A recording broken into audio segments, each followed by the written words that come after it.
Muito boa noite, quem acompanha a Rádio A Hora 102.9, também lá nas redes sociais do Grupo A Hora, mesmo no portal grupoahora.net.br, porque começa agora o Rumo, o Futuro da Mão de Obra, seu bate-papo semanal sobre trabalho, oportunidades, carreira, tudo pensado para contribuir com o desenvolvimento regional do Vale do Taquari. E o Rumo chega num oferecimento da Cascaleira Stone Garden, do Colégio Evangélico Alberto Torres, Cooperativa de Crédito Sicredi Integração RS MG, Univates, Rodos e Implementos Rodoviários, Dale Carnegie e Tomasi Logística. E o Rumo de hoje vai abordar um dos temas que envolve empregabilidade na região no pós-inundação. São 2 anos da grande tragédia, infeliz tragédia de abril e maio de 2024. Por mais que nós vejamos avanços, que o Vale do Taquari volta a ter a sua capacidade quase que total produtiva, ainda há lacunas, em especial nas empresas. Muitas pessoas deixaram a região, principalmente nos locais mais atingidos, na região alta, Encantado, Roca Salles, Mussum, e foram para outras localidades. Empresas tiveram que trocar de sede também devido aos impactos. Então nós tivemos tanto o prejuízo que envolve a produção econômica, isso, claro, sem contar a tragédia humana, as vítimas, mais de 50 vítimas, ainda 13 desaparecidos, que isso não tem preço algum. Mas o fato é justamente este: 2 anos das inundações e o impacto econômico e na empregabilidade. Para conversar conosco, tenho a satisfação de receber o presidente da Câmara da Indústria e Comércio do Vale do Taquari, Ângelo Fontana, que tem sido um dos líderes que, junto com os poderes públicos, tem debatido muito esse assunto que envolve a empregabilidade, a retenção de talentos no Vale do Taquari. Ângelo, muito obrigado pela presença, como está? Boa noite, um prazer estar aqui e debater e falar sobre um tema tão importante para a nossa região. Nós vimos ao longo deste período diversas empresas que tiveram, além do prejuízo econômico, do prejuízo de terem sido atingidos, no caso é a Fontana S.A., uma da empresa centenária da nossa região, lá de Encantado, que foi atingida e que teve que trocar parte da sua produção indo para Teutônia, com a dificuldade justamente de pessoas que moravam em Encantado tendo que trabalhar em Teutônia, e isso faz com que o trabalhador também muitas vezes desista. Como é que paralelo que a gente faz? Porque tu tem tratado muito desse assunto, e eu me lembro bem quando tu assumiu a função de presidente, dos objetivos era criar um diagnóstico regional, micro-regional. Vamos lá, na micro-região de Teutônia, Imigrante, Westfália, que tipo de trabalhador está em falta? Que tipo de curso nós podemos levar para lá? Toda essa faz parte da preocupação da SIC. Mas a tragédia veio e mudou nossos planos demais e mostrou realmente lacunas nesse sentido. Que análise que tu faz com relação a isso? Hoje, nós já passamos por esse problema da empregabilidade ou não? Não passamos, e esse é um problema que não é só da região, é um problema estadual, nacional e, pelo que se vê, mundial. Né? As gerações estão mudando, tem se falado muito que técnicas e maneiras de tratar com o jovem, né, a geração Z, nós estamos na Z, né, nós temos que entender mais o que eles pensam, porque hoje nós estamos voltados muito para uma era mais informatizada, inteligência artificial, muito trabalho à distância, o pessoal não quer fazer muita força, né? Tem uma questão geracional que geracional e outros fatores, né? O crescimento demográfico menor.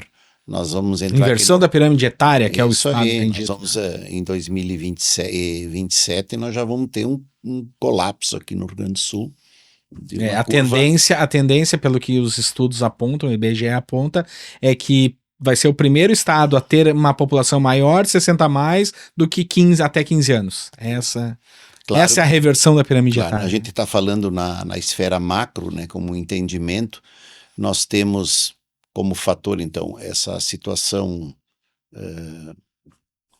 demográfica, nós temos também o grande problema do assistencialismo. Por exemplo, nós temos uma grande distorção, você falou do IBGE, né, que faz os levantamentos, tem uma discrepância muito grande quando eles falam em pleno emprego, que na realidade eles medem a procura do emprego.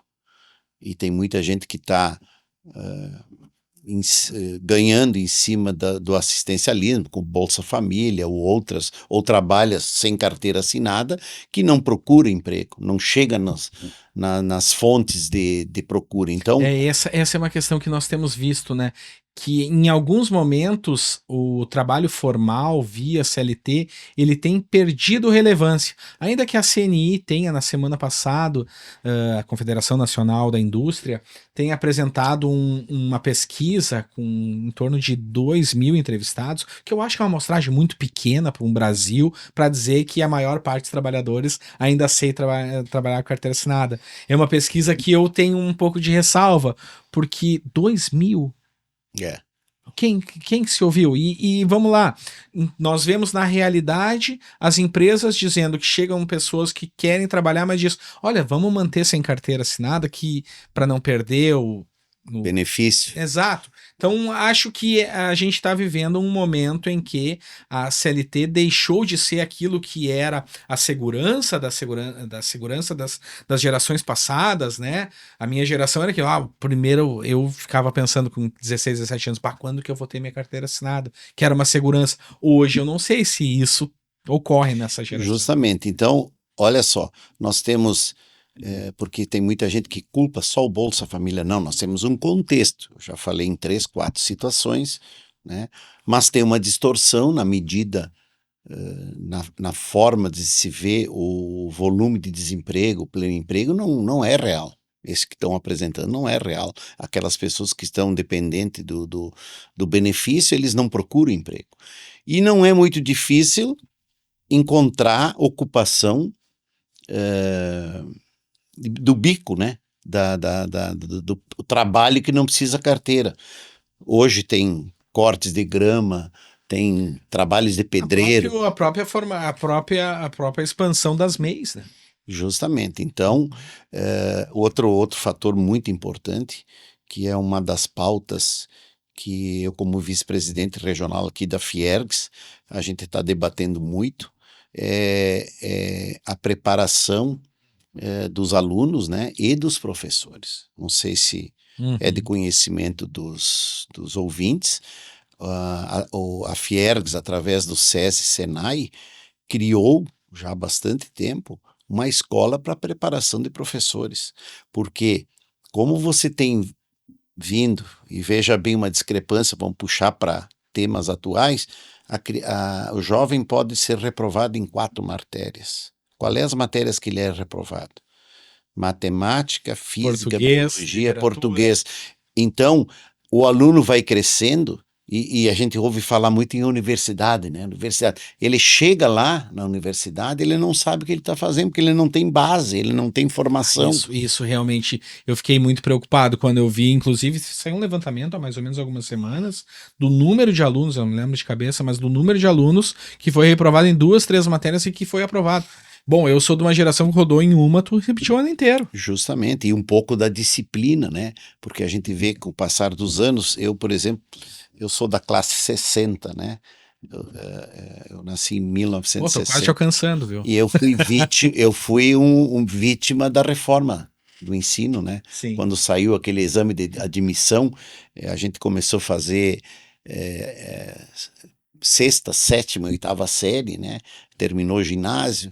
Então a gente começou a perceber que essa escola construtivista, Exato, ela tirou a disciplina dos alunos, porque a disciplina ela é como colocar limites numa família. Você tem um jovem, se você deixar ele à vontade para fazer tudo o que ele quer, ele daqui a pouco vira um capeta, né? Bom, essa é uma questão. A educação realmente é um dos aspectos que nos preocupa, mas eu gostaria de ir no específico, porque nós estamos falando de 2 anos das inundações e o impacto na empregabilidade.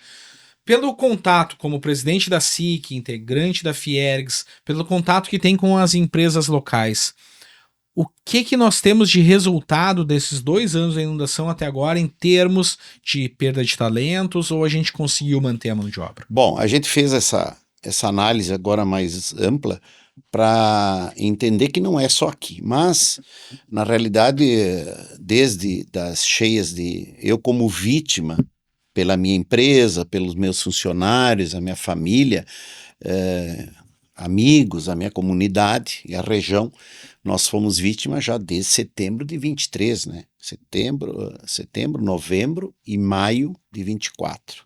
Abril, maio. Até agora tem equipamento. Na realidade, a gente conselho. lá atrás, né, a gente teve logo um suporte bastante forte de apoio, principalmente do governo do estado, onde a primeira secretaria a se mobilizar para tratar do tema das empresas, porque tinha o tema da saúde, da educação, de salvar pessoas, foi a Secretaria de Desenvolvimento do Estado, SEDEC. Desenvolvimento econômico, né? Isso aí. Eu me lembro, eu participei de algumas das reuniões que era como, e o princípio, eu me lembro muito bem, a primeira medida foi fazer o diagnóstico das médias e grandes indústrias, porque nós tínhamos o Pronamp para as pequenas empresas, com recursos, se não me engano, até 380, 410 mil de faturamento por ano, mas não tinha nada para as outras. Na realidade, nem o governo tinha o parâmetro, né? Uhum. Então, nós fizemos o seguinte, através da Federação, da SEDEC, aí chamamos Junta o Senai, comercial também sim, junta comercial, o Senai, o Sebrae, nós resolvemos fazer um trabalho cidade por cidade, chamar as pessoas, porque nós tínhamos um grande problema que também mapear todos os negócios. Ele evoluiu muito na captação dos recursos subsidiados. As pessoas demoravam para conseguir ter acesso à internet, limpar a sua sala, e as pessoas não tinham tempo de preencher formulários. Então, nós abrimos esse trabalho que foi primordial, nós mostramos um trabalho maravilhoso que serviu para o Estado, até para o governo federal, balizar todos os problemas que nós tínhamos. E naquela época já se notou, não na primeira cheia, mas pessoas perdendo tudo, e começamos a recuperar, a gente acompanha, né? Porque aqui o trinômio aqui da cidade, da nossa região, é a indústria que emprega, ela gera receita, e existe os serviços e o comércio e os serviços que se fortalecem com isso. Esse é o trinômio econômico aqui da nossa região. E a gente começou, logo em seguida, veio a cheia de novembro, e teve gente que perdeu tudo de novo, começou a desesperança. Não tinha condições de atender com casas, não tinham projetos de condomínios, e o trabalhador no meio também. E o trabalhador no meio, e nós naquele desespero, porque nem governo, nem, vamos ser bem sinceros, nem governo, nem a iniciativa privada não tinha estrutura e não imaginava. Né? Nós, na Fontana, levamos aquele baque em setembro, e a gente não esperava, começamos a recuperar o equipamento no mesmo lugar. Quando chega novembro, voltou tudo a estaca zero. Então, aquela parte eletrônica. E o que acontece? A gente começou a perceber uma desesperança das pessoas com a região. Porque nós tivemos há 2 anos atrás, uma cheia que abrangeu grande parte do estado. Mas as 2 primeiras, com a terceira, foi só aqui. E sempre muito violenta, com muita velocidade, com muito estrago. Então a gente começou a ver as pessoas, eu adoro trabalhar na Fontana, ou lá na Dália, ou na Docile. Mas buscando outra região. Mas eu tenho que ir para outra região, né? Porque a minha empresa Docile, por exemplo, não foi atingida. Fruc não foi atingida, mas os funcionários sim. E aí as pessoas começaram a Eu me lembro migrar. que a Girando Sol, inclusive, quando não tinha mais nem a conexão Lajeado Estrela, e muitos trabalhadores de Lajeado iam de balsa e a empresa colocou um ônibus para esperar para poder levar. Justamente, até essa dificuldade às vezes levava as pessoas, porque começou levava, as pessoas tinham que começavam, claro, teve uma série de revisões de horário, mas as pessoas começavam às 8, tinham que sair de casa às 4h30, 5 horas. No foco mesmo da cheia, nós tínhamos assim oferta de emprego. Tínhamos, mas a gente não sentia tanto, não estava tão latente esse tema. A gente estava com as entidades funcionando e não era das pautas principais, mas se falava. A pauta era a formação do trabalhador. Agora, quando veio as cheias e acalmou, a gente começou a ver, e aí, vou te dar um exemplo, as empresas que tiveram acesso a crédito junto ao BNDES tinham que comprovar manter empregos. E aí, nós aqui na região bateu o desespero. Nós, como líderes, pessoas começaram a pedir levei para a demissão. Fiergs, levei para a Federação a notícia de que nós não estávamos diminuindo os empregados nas empresas por problema de demissão. Nós estávamos, eu me lembro disso. Era por falta de pessoas. E aí nós fizemos um levantamento em várias cidades e mostramos a placa das empresas. Venha trabalhar conosco, tem vagas, que era uma realidade até hoje. E essa questão eu me lembro bem, porque eu fui o jornalista que trouxe esse assunto, inclusive, em âmbito estadual, porque o risco era, não cumprindo com o nível de empregabilidade, as empresas terem que devolver elas iriam pagar... pagar os juros de mercado. Exatamente. Não ia ter o juros subsidiado. Acho que até a imprensa local aqui, e inclusive para você, eu passei porque junto à Fiergs eu consegui da presidência o apoio para nós fazer um ofício para entregar por mercadante, porque era o BNDES que existia, e ele estava vindo para cá. Eu fiz contato na época com o deputado Pepe Vargas, que era o presidente da Assembleia, e, o mercadante veio para cá, a Assembleia fez um almoço para ele, e a gente foi pessoalmente lá entregar. O que a gente fez? Eu passei todo o argumento pessoalmente para ele, e a gente conseguiu dar uma amenizada nesse assunto, mas, porém, eu soube de empresas que tiveram que dar uma ajeitada, porque ajeitada no emprego, né? De repente, conseguiu alguém para trabalhar em 90 dias, 60 dias, porque além de ter as suas atividades, às vezes, prejudicadas e não poder estar crescendo, a falta de pessoas também iam acarretar um grande prejuízo. Dentro da Fontana teve pessoas que desistiu da região por causa da inundação? Sim, teve, e a gente sabe de outras empresas, né? Eu não saberia te dizer agora o número de pessoas, mas eu sei dizer o seguinte, dados da Fiergs, de 2020 a 22, que é o censo mais atual que nós temos, o Rio Grande do Sul perdeu 720 mil pessoas. E o estado de Santa Catarina... Pessoas que saíram do Rio Grande do Sul. Saíram. E o Rio Grande do Sul, e aí Santa Catarina recebeu 1.200.000. E nós sabemos quantos vieram, não? Aí é que tá. Não temos essa informação. Não, aí é que tá. Então nós temos alguma coisa para ver, independente de cheia, de calamidade, que alguma coisa... A atratividade já tá lento, né? Então nós entramos noutra ciranda. Nós estamos falando aqui da região, mas vem outra ciranda. Nós estamos toda a demanda que a gente levanta nas entidades envolve, o primeiro ponto é a infraestrutura. Olha sempre. É a infraestrutura. Né? E o que acontece? O Rio Grande do Sul está numa ponta, o Mercosul não funcionou, nós estamos vulneráveis. Nós não temos trem, ferrovias, nós estamos com as hidrovias patinando, nós só temos rodovias, nós estamos começando a ficar com um estado inviável economicamente, porque nós temos que trazer matérias-primas de fora, processar para levar de volta, e isso custa muito. Encarece. Hoje eu estava comentando na Dália que o Paraná hoje é o centro do desenvolvimento da cadeia da proteína animal, porque eles têm o milho e eles têm a logística próxima Proximidade do e Centro-Oeste, também do consumidor.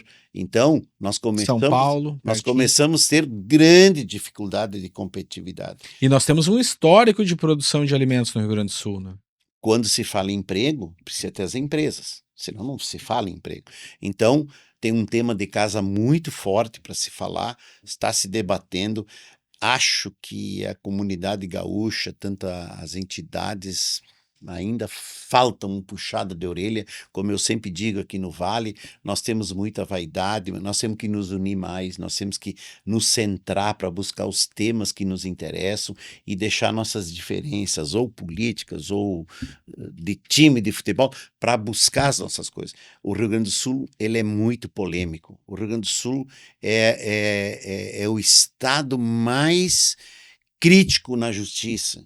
Justiça do trabalho é horrível, meio ambiente é horrível, nós temos regras, nós somos muito engessados e isso tira a nossa força e a nossa competitividade, porque aos pouquinhos a gente vai perdendo. Quando a gente vai ver, estamos com um estado velho, as empresas decadente e a gente não resolve o nosso problema econômico. Esse é o presidente da Câmara da Indústria e Comércio do Vale do Taquari, Ângelo Fontana, aqui no programa Rumo, o Futuro da Mão de Obra, que tem o oferecimento da Cascalheira Stone Garden. Areia para cada etapa da sua obra você encontra no Cascalheira Stone Garden, na BR-386 em Estrela. Educação de excelência que promove conhecimento, cultura e inovação. SEAT, Unidades Lajeado e Região Alta. Sicredi Integração RSMG, 120 anos. O seu desenvolvimento impulsiona a nossa história. Você pode conquistar o diploma de graduação estudando perto de casa. Conheça as opções de cursos e inscreva-se na Univates, univates.br/vestibular.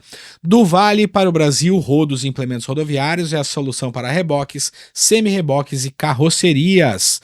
Há 2 décadas formando líderes, gestores, contribuindo com o mercado regional e entregando resultados. É o Dale Carnegie.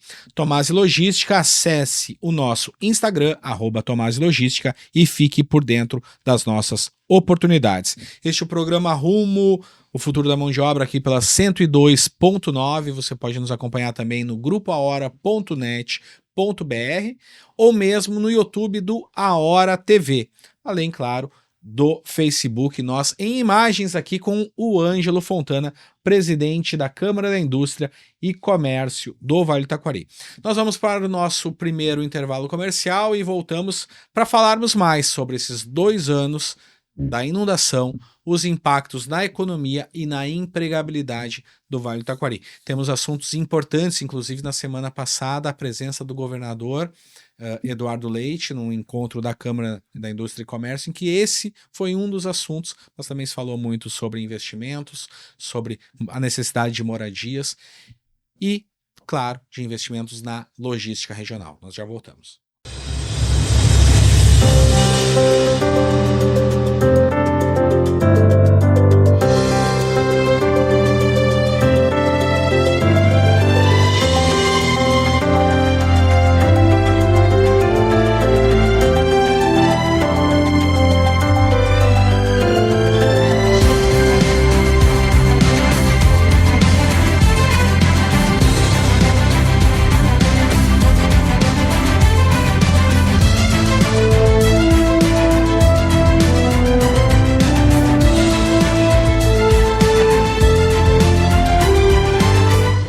Voltamos, rumo o futuro da mão de obra na região. Chegamos num oferecimento da Cascalheira Stone Garden. Areia para cada etapa da sua obra você encontra no Cascalheira Stone Garden, na BR-386 em Estrela. Competências socioemocionais e cognitivas, desenvolvimento integral dos estudantes é prioridade no SEAT. Sicredi Integração RSMG, 120 anos, o seu desenvolvimento impulsiona a nossa história. Inscrições abertas para começar um curso técnico no Univates em julho. Garanta sua vaga em univates.br/cursos. cursos técnicos. Do Vale para o Brasil, rodos e implementos rodoviários é a solução para reboques, semi-reboques e carrocerias. Dale Carnegie, 2 décadas formando líderes gestores, entregando resultados e desenvolvendo o mercado regional. Tomás Logística, acesse nosso Instagram e fique por dentro das nossas oportunidades. E aqui o rumo em imagens no A Hora TV. Vai lá, curta, compartilhe, sugira assuntos para a gente debater neste programa dedicado a falar sobre desenvolvimento regional, a falar sobre empregabilidade, oportunidades e carreiras. O programa de hoje trata sobre 2 anos da inundação de maio de 2024. Impactos na economia e na empregabilidade. E quem está aqui conosco é o presidente da Câmara da Indústria e Comércio do Vale do Taquari, Ângelo Fontana, que tem sido um dos líderes justamente nesses aspectos vamos dizer, é uma ligação entre a força produtiva da região com os governos, tanto federal quanto estadual. Por falar em ligação com governos, porque a estratégia, eu me lembro bem, a estratégia da SIC foi justamente dentro do grupo, que são todos voluntários, importante que se diga, do grupo de empresários que fazem parte da SIC, se estabeleceu alguns com compromissos específicos. O presidente, por ser o representante escolhido pelos associados, assumiu a responsabilidade de fazer esse intercâmbio, vamos dizer assim, entre poder público e empresários da região. E nós tivemos uma demonstração disso, desse importante protagonismo que o Vale do Taquari conquistou com o encontro na semana passada, na terça-feira, do governo do estado com a SIC. Vamos lá, veio o governador Eduardo Leite, o vice-governador Gabriel, secretários de estado, estava ali o secretário de Desenvolvimento Social, estava o secretário dos Transportes, o superintendente do DAER, enfim, nós tínhamos deputados, nós tínhamos pessoas, vamos dizer, uma comitiva... Secretário do SEDEC. Exato, uma comitiva do alto escalão do governo do estado. Bom, a gente tem uma demonstração realmente que estão olhando para o Vale do Taquari, Ângelo. Bom, a gente como entidade, quando o meu grupo, nós somos na segunda gestão, a gente entendeu já há bastante tempo que nós temos que trabalhar para uma união maior do Vale. Quebrar alguns paradigmas, unir mais as entidades com o ente político, porque a gente tem uma certa dificuldade, às vezes, para explicar. Eu tenho lá na Fiergs, por exemplo, uma certa dificuldade de dizer que eu tenho aqui uma representatividade só das indústrias. Aqui os temas não são distintos. É a indústria, o comércio, o serviço, a política, a imprensa, nós trabalhamos todos juntos. Não tem como. Uma associação comercial, ela não tem só a indústria, só o comércio. Ela precisa se fortalecer. O Vale do Taquari se fortaleceu. Então o debate tem que ser em conjunto. E isso tem que unir as forças, a gente tem que ouvir o contraditório, consensar e avançar. Então, obviamente, com o problema das cheias, a nossa tarefa passou a ser muito maior e, obviamente, a gente teve um comportamento exemplar, né? Até porque a nossa cultura aqui, italiana, alemã, predominantemente, ela veio sempre de luta, de dificuldades. Mas, passado esse tempo, evoluindo, nós temos muitas coisas a fazer, inclusive eu referi a semana passada que a SIC passou a ser também obreira, porque nós, com as nossas articulações, conseguimos conquistar importantes recursos.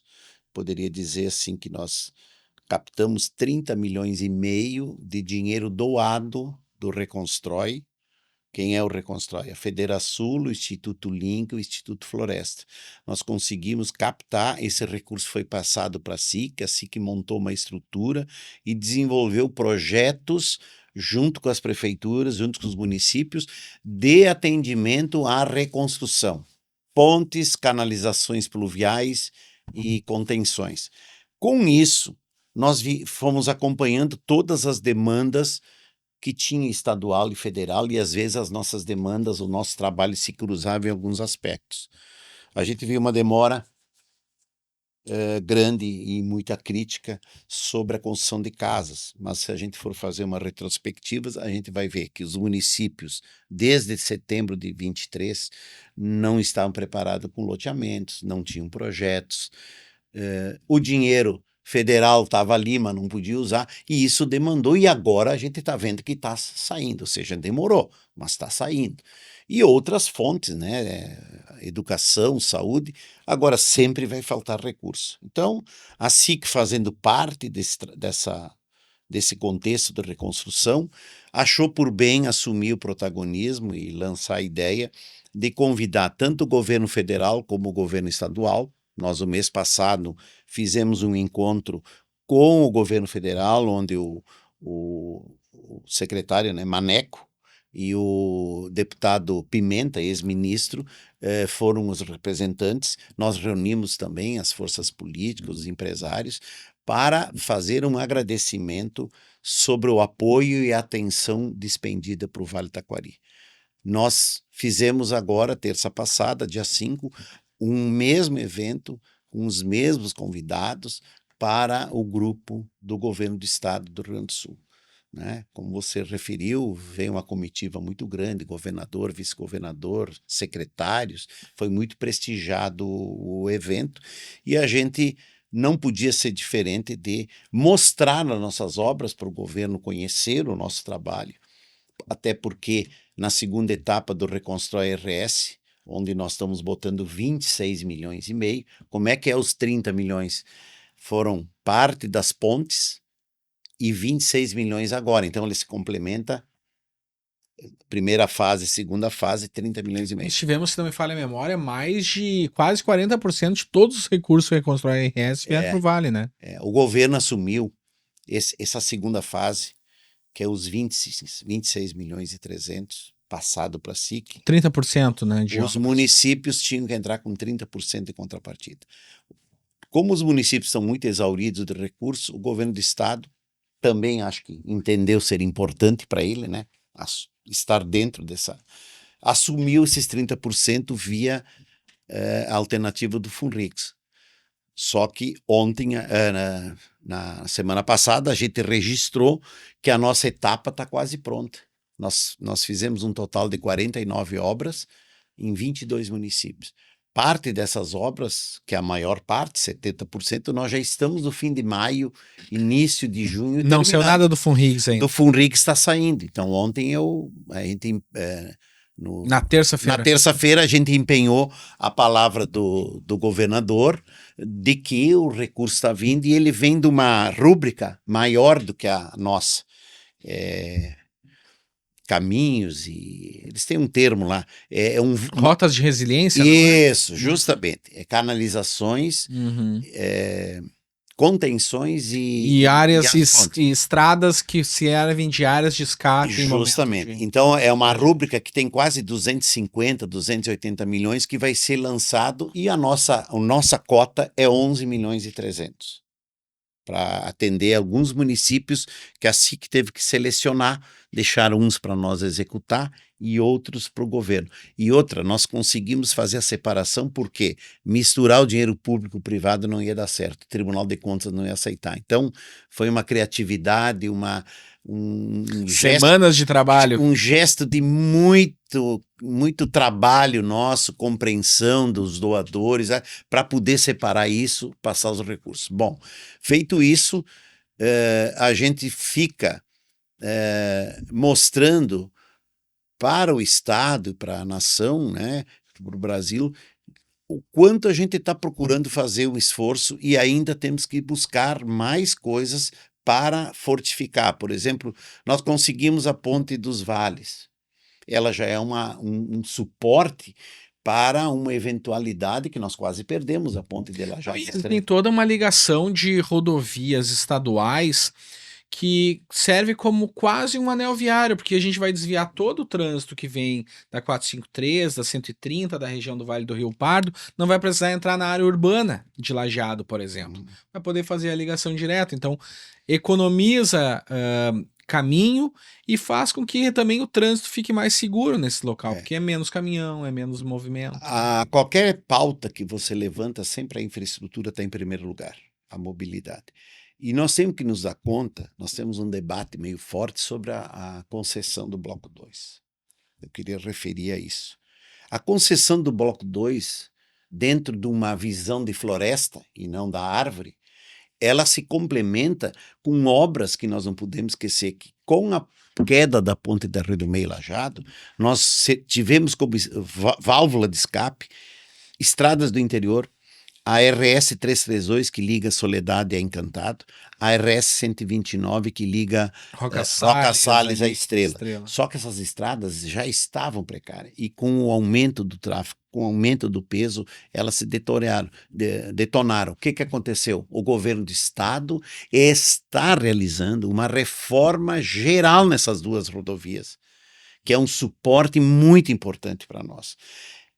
Tu soma as obras que vai ter da concessão, mais essas rodovias que são válvula de escape que nós não tínhamos, boas, vai desenvolver o turismo, vai desenvolver a economia e também, pouca gente sabe, os ramais que ligam essas rodovias estão sendo também todos recapados. Por exemplo, Putinga, Ilópolis, relevado com a 332, relevado com Doutor Ricardo, pertinho de Santa Teresa, de Nova Bressa ali.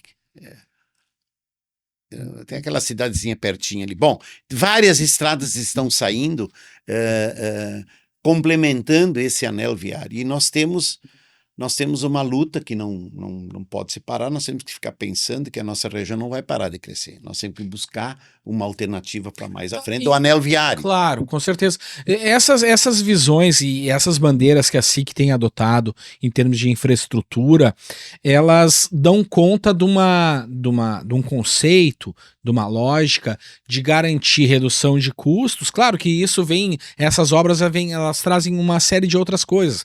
O principal para a obra viária, vamos falar, sempre vai ser vida, sempre vai ser segurança. Claro que depois dela vai trazer economia em termos de uso do transporte, em termos de levar as produções do vale ou trazer insumos para as indústrias, tudo isso faz parte dessa mesma lógica.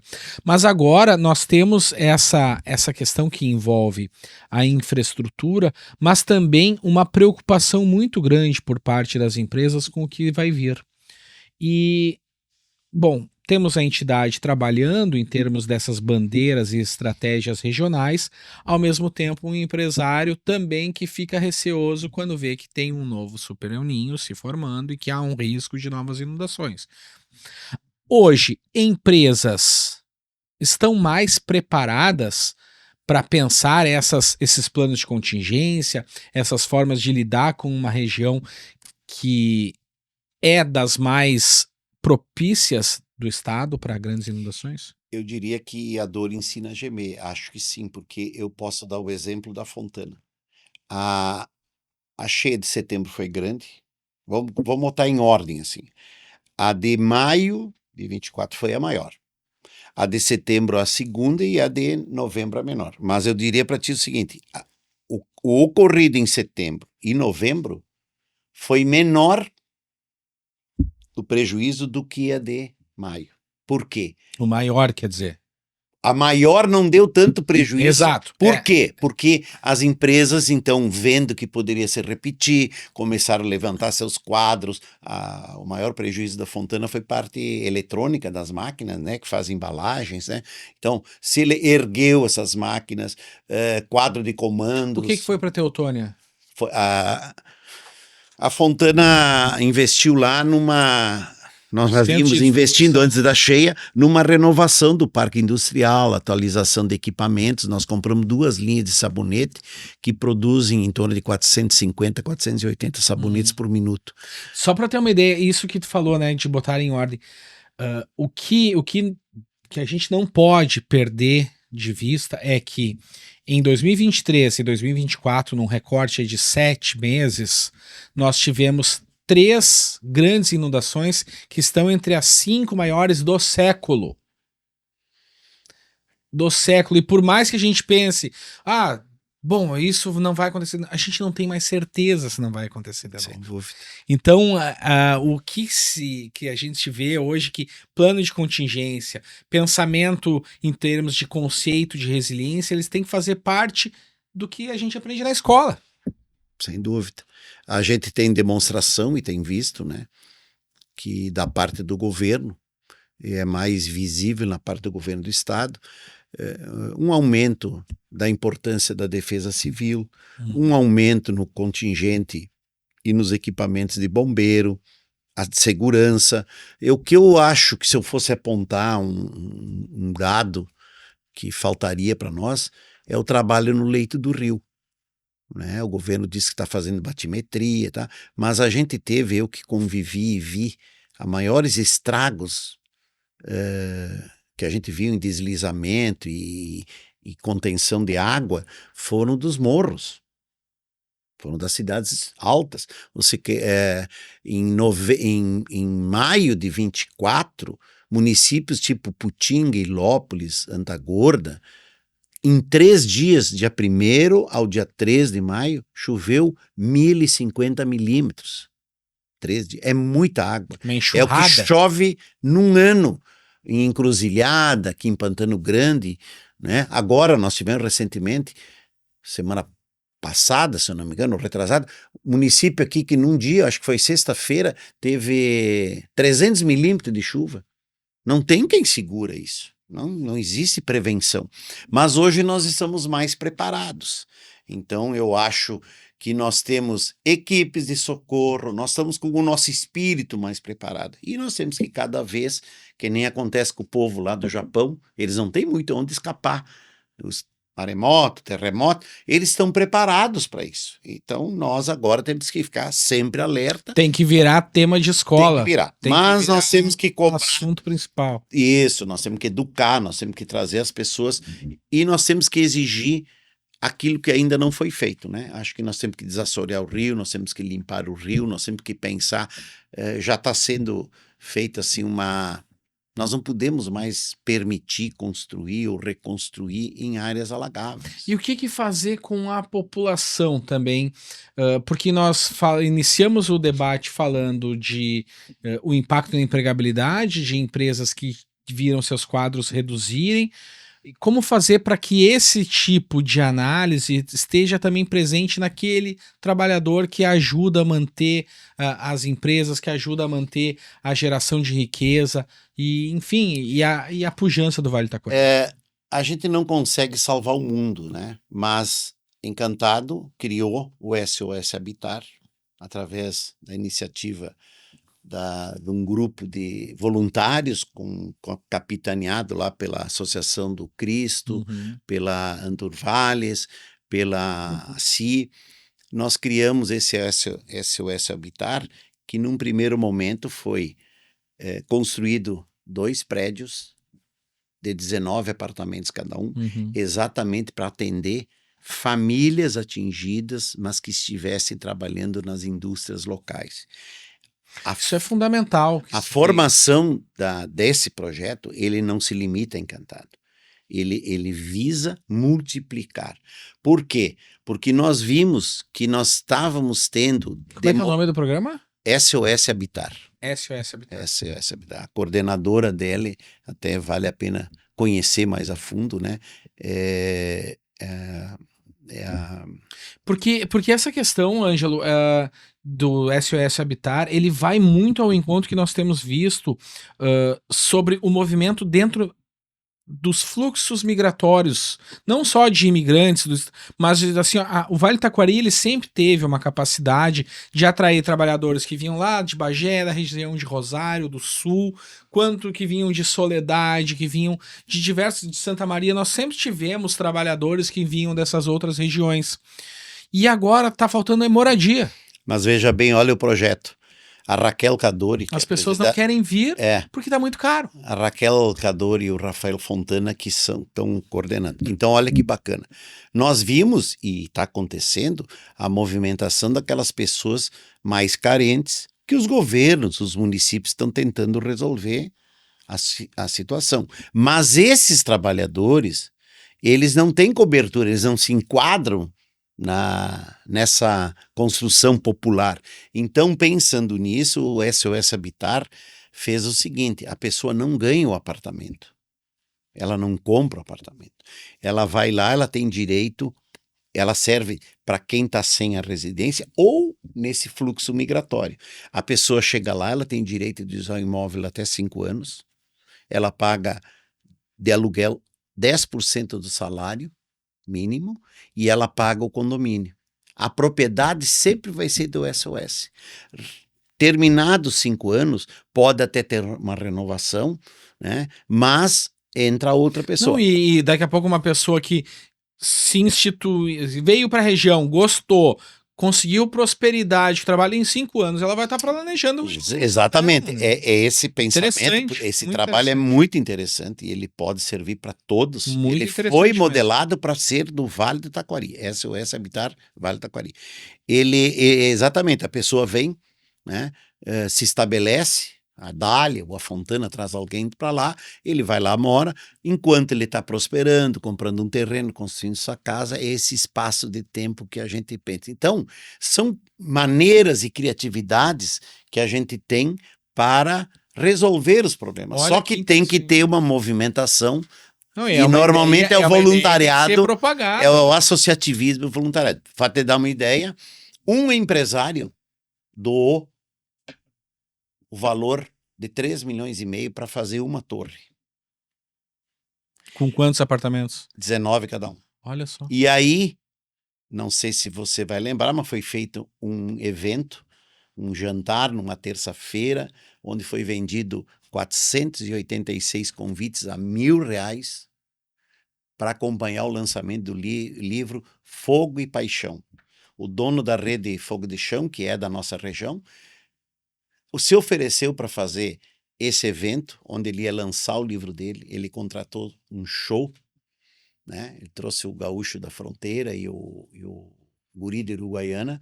Ele deu todo o churrasco, toda a bebida, e ainda o Sicredi entrou com R$50 mil para sortear para os participantes, e a ACI deu uma moto. Ou seja, fizemos um evento para arrecadar recursos. 450 mil que estava faltando para terminar a primeira torre. Por que ele não está pronto? Porque eles ergueram as duas juntas. Em vez de eles fazerem uma, a parte estrutural, que ela é de pré-moldado, já está lá. Então, a gente tem que trabalhar para acontecer. Muito bem, este foi o programa Rumo desta semana, o futuro da mão de obra. Nós queremos agradecer aos nossos patrocinadores, a Cascalheira Stone Garden, no Colégio Evangélico Alberto Torres, Sicredi, Univates, Rodos Implementos Rodoviários, Dale Carnegie, Tomasi Logística. O Rumo tem na produção e apresentação esse que vos fala, Felipe Faleiro, na técnica Anderson Barbosa. Nós voltamos na próxima semana. Um grande abraço, muito obrigado pelo carinho da sintonia.